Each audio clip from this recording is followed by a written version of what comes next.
बिस्मिल्लाहिर्रहमानिर्रहीम, अस्सलाम वालेकुम। अच्छा व्यूअर्स, पिछली वीडियो में मैंने आपको ये जाफरी के प्लांट्स हैं, इनकी कटिंग के बारे में बताया था कि आपने किस तरह इससे ज़्यादा से ज़्यादा फूल हासिल करने हैं। तो फिर एक और सवाल पैदा होता है कि आया कि हम इसकी कटिंग भी लगा सकते हैं या नहीं लगा सकते। तो जी हाँ, बिल्कुल लगा सकते हैं, लेकिन इसमें आपने एक बात की एहतियात करनी है। ये देखें, अभी मैंने ये कुछ इसमें से कटिंग निकाली हैं।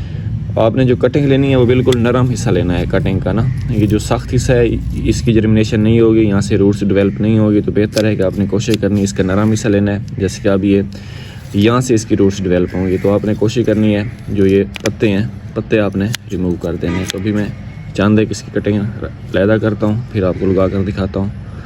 सख्त जो इसकी शाख है आपने वो बिल्कुल नहीं लेनी, नरम शाख लेनी है। और इसको आपने यहाँ से छीलना नहीं है इस तरह। अगर इस तरह इसको आप जो लोग छील लेंगे तो फिर इसकी जो जर्मिनेशन है वो बिल्कुल नहीं होगी। अब ये बिल्कुल फारग है, इसका कोई काम नहीं है। तो बार बार आपको बता रहा हूँ, आपने बिल्कुल नरम शाख लेनी है, उसकी कटिंग करनी है। और इसके जो पत्ते हैं, पत्ते को आपने किसी भी तेज़ धार आले की मदद से आपने यहाँ से रिमूव कर देना है। इसको हाथ की मदद से आपने बिल्कुल भी नहीं छीलना। सख्त शाख आपने नहीं लेनी। अब देखें, ये सख्त शाख है तो मैं इसको रिमूव कर रहा हूँ पीछे से।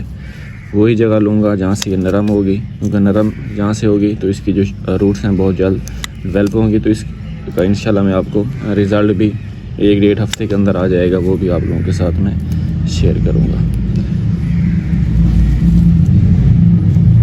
अभी मैंने ये 5 कटिंग ले ली हैं।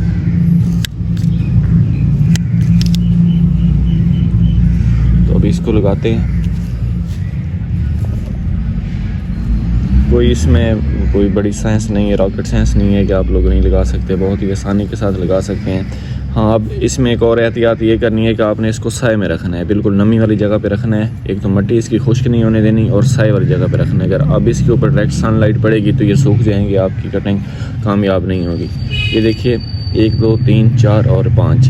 अब मैंने ये 5 कटिंग लगाई हैं। इंशाल्लाह 1 हफ्ते के अंदर अंदर जैसे इसकी रूट्स डेवलप होंगी मैं आपके साथ दूसरी वीडियो भी शेयर करूँगा। इसके बाद आपने इसको पानी लगा देना है। मैंने इसको पानी लगा दिया है। अब हमने इसको साए में रखना है, धूप में बिल्कुल नहीं रखना, साए वाली जगह पे रखना है। अगर आपको धूप आने का अंदेशा है तो फिर आप इसको कवर भी कर सकते हैं, किसी भी शॉपर की मदद से आप लोग इसको कवर भी कर सकते हैं, फिर भी चल जाएगा। लेकिन कोशिश करनी है कि आप लोग इसको साए में रखें, किसी दरख्त के साए के नीचे रख सकते हैं, कमरे में रख सकते हैं। मतलब रोशनी है लेकिन फुल सूरज की इसके ऊपर तपिश नहीं आनी चाहिए। तो इंशाल्लाह मिलते हैं बहुत जल्द नई वीडियो के साथ। इजाज़त दीजिए, अल्लाह हाफ़िज़।